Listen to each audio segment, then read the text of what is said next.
নমস্কার বন্ধুরা, শ্রাবণী রান্নাঘরে আপনাদের সবাইকে স্বাগত জানিয়ে আমি প্রতিদিনের মতো আবারও আজকের একটা রান্নার ভিডিও নিয়ে আপনাদের সামনে চলে এসেছি। আজকের আমি আপনাদের নতুন গুড়ের পায়েস বানিয়ে দেখাবো। আশা করি আপনাদের ভালো লাগবে। তার জন্য কিন্তু আমার পুরো ভিডিওটা আপনাদের দেখতে হবে। আর দেখা শুরু করার আগে একটা লাইক দেবেন, সুন্দর একটা কমেন্ট করবেন আর শেয়ার করতে ভুলবেন না। তাহলে চলুন আমি কিভাবে নতুন গুড়ের পায়েসটা বানাই সেটা আপনারা একবার দেখে নিন।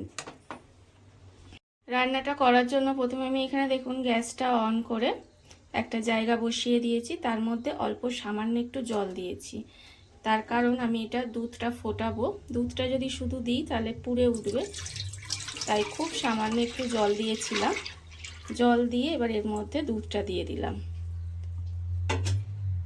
এখানে আমার দুধটা দিয়ে দিতে হবে, দিয়ে প্রথমে দুধটাকে খুব ভালোভাবে ফুটিয়ে নেব।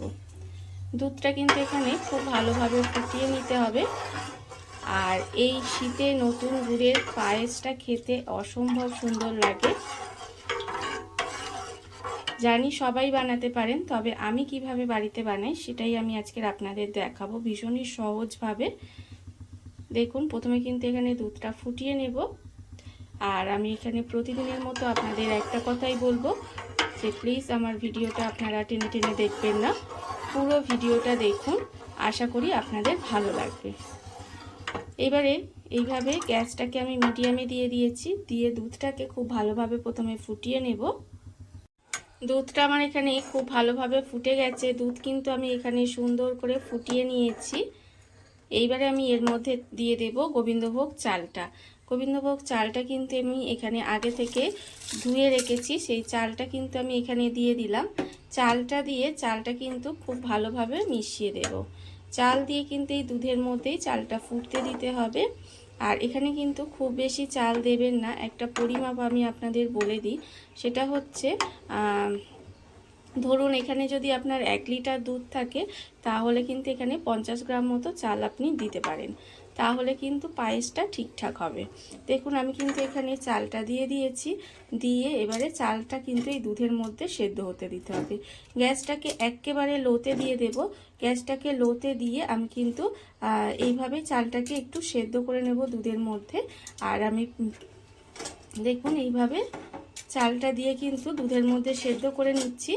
আর আমার চ্যানেলে নতুন বন্ধু পুরনো বন্ধু সবাইকেই বলছি আমার তরফ থেকে অনেক অনেক ভালোবাসা। নতুন বন্ধুদের বলবো যে আপনারা যদি আমার চ্যানেলটা সাবস্ক্রাইব করে থাকেন তাহলে পাশে থাকা বেল বাটনটা অবশ্যই প্রেস করে দেবেন, যাতে আমি যখনই কোনো নিত্য নতুন ভিডিও আপলোড করব সবার প্রথমে আপনাদের সামনে নোটিফিকেশান চলে যায় এবং আপনারা আপনাদের সময় মতো সেটা দেখে নিতে পারেন। আর পুরনো বন্ধুদের বলবো এইভাবে আমার পাশে থাকার জন্য আপনাদের অসংখ্য অসংখ্য ধন্যবাদ। দেখুন আমি কিন্তু এইভাবে একটু সময় করে পরপর এটা একটু নাড়িয়ে দেব। আর এইভাবেই কিন্তু কিছুক্ষণ রান্না করে নেব, যাতে এটা খুব ভালোভাবে চালটা একটু সেদ্ধ হয়ে যায় এই দুধের মধ্যেই। গ্যাসটাকে লোতে দিয়ে এইভাবে কিন্তু আমি বেশ কিছুটা সময় রান্না করে নিয়েছি। আর মাঝে মাঝে কিন্তু এইভাবে একটু নেড়ে নেড়ে দিতে হবে, না হলে দুধ তো নিচে লেগে যেতে পারে, সেই জন্য কিন্তু এইভাবে একটুখানি আমি মাঝে মাঝে নেড়ে দিয়েছি। আর এর ফলে দেখুন চাল কিন্তু এখানে খুব ভালোভাবে সেদ্ধ হয়ে গেছে। এই যে চালটা কিন্তু ভালোভাবে সেদ্ধ হয়ে যেতে হবে একেবারে। চাল যখন সিদ্ধ হয়ে যাবে তখন আমি এর মধ্যে দিয়ে দেব এই যে গুড়। এখানে কিন্তু আমি নতুন গুড় দিয়ে দিয়েছি। আর এটা আমি পরিমাণটা বলছি না, আপনারা যতটা মিষ্টি খাবেন সেটা বুঝে কিন্তু গুড়ের পরিমাণটা দেবেন। আর চাল সেদ্ধ হওয়ার পরেই কিন্তু গুড়টা দেবেন, না হলে কিন্তু এই গুড়টা দিলে কিন্তু চালটা আর সেদ্ধ হবে না। এইবারে গুড়টা দিয়ে আস্তে আস্তে এইভাবে নেড়ে নেড়ে একটু মিশিয়ে নিতে হবে। দেখুন এইভাবে মিশালে তাহলে দেখবেন যে গুড়টা কিন্তু একেবারে গলে যাবে, আর গলে গিয়ে আস্তে আস্তে কালারটাও চেঞ্জ হয়ে যাবে।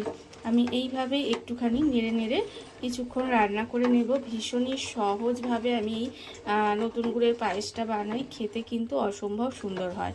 আর এর মধ্যে কিন্তু আমি কোনো রকম আর কিছুই দিই না, তার ফলে কি হয় এর যে নিজস্ব একটা গন্ধ আছে সেটা কিন্তু পায়েসটার মধ্যে থাকে এবং ভালো লাগে।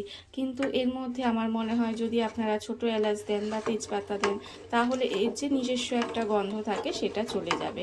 সেই জন্যই কিন্তু আমি এইসবগুলো দিই না। আর আপনারা চাইলে এর মধ্যে কাজু কিশমিশ দিতে পারেন, তবে আমি কাজু কিশমিশ বাড়িতে দিই না, কারণ আমাদের এই পায়েসটার মধ্যে কাজু কিশমিশ দিলে কেউ অতটা পছন্দ করে না। তবে আপনারা চাইলে কিন্তু দিতেই পারেন। দেখুন এবার এটাকে খুব ভালোভাবে মিশিয়ে নেব যাতে গুড়টা একেবারে গলে যায়। নতুন গুড়টা দিয়ে কিন্তু আমি এইভাবে বেশ কিছুক্ষণ রান্না করে নিয়েছি। আর দেখুন এটা কিন্তু গুড়টা দেওয়ার ফলে অনেকটাই পাতলা হয়ে গেছে, সেই জন্য কিন্তু এটাকে আরেকটু সময় রান্না করে নিতে হবে। দেখুন এটা কিন্তু এভাবে একটু পাতলা হয়ে যায়, গুড়টা দেওয়ার ফলে কিন্তু এটা বেশ পাতলা হয়ে যায়। তখন এটাকে আবারও একটু সময় এইভাবে নেড়ে নেড়ে একটু রান্না করে ঘন করে নিলেই কিন্তু আমার একেবারে নতুন গুড়ের পায়েস রেডি হয়ে যাবে। স্বাদে গন্ধে ভরপুর, একেবারে দারুণ খেতে হয়। দেখুন আমি কিন্তু এইভাবেই আরেকটু নাড়িয়ে নাড়িয়ে রান্নাটা করে নেব। তার কারণ এটা হচ্ছে একটু এইভাবে একটু নেড়ে নেড়েই রান্নাটা করতে হয়, কারণ না হলে তলায় একটু লেগে যেতে পারে। সেই জন্যই কিন্তু আমি এইভাবে একটু নেড়ে নেড়ে এই যে পাতলা ভাবটা যে চলে এসেছে সেটা কিন্তু একটু ঘন করে নেব। এইভাবে কিন্তু আমি বেশ কিছুক্ষণ রান্না করে নিয়েছি। আর এর ফলে দেখুন এটা কিন্তু ঘন হয়ে গেছে। আর এর থেকে বেশি ঘন করব না, তার কারণ হচ্ছে আপনারা যদি বেশি ঘন করে নেন তাহলে দেখবেন ঠান্ডা হলে কিন্তু এটা অনেকটাই ঘন হয়ে যাবে। তাই আমি আর এর থেকে বেশি ঘন করব না। আমার কিন্তু একেবারে পায়েস রেডি হয়ে গেছে, নতুন গুড়ের পায়েস। আর কিন্তু আমি এর মধ্যে কিচ্ছু দেব না, তাহলে এর আমার মনে হয় এর যে একটা নতুন নিজস্ব স্বাদ থাকে সেটা চলে যায়। আমার পায়েস একেবারে রেডি হয়ে গেছে। এবার আমি আপনাদের পরিবেশন করে গ্যাসটা অফ করে দেব আর পরিবেশন করে দেখাবো ঠিক কেমন হলো। দেখুন বন্ধুরা, বাড়িতে থাকা কত অল্প উপকরণে কত অল্প সময় কত সুন্দর একটা নতুন গুড়ের পায়েস তৈরি হয়ে গেছে, আপনারা দেখতেই পেলেন। আর এটা কিন্তু খেতে অসম্ভব সুন্দর হয়। এইভাবে আপনারাও একদিন হলেও বাড়িতে বানিয়ে দেখতে পারেন। আর এই ভিডিওটা যদি আপনাদের ভালো লেগে থাকে, আপনারা যদি ইউটিউব থেকে দেখে থাকেন, চ্যানেলটি সাবস্ক্রাইব করে নেওয়ার অনুরোধ রইল। তাহলে চলুন আজকের আমি এখানেই শেষ করছি। আপনারা সবাই ভালো থাকবেন, সুস্থ থাকবেন। আবারও হাজির হব নতুন কোনো রান্না নিয়ে।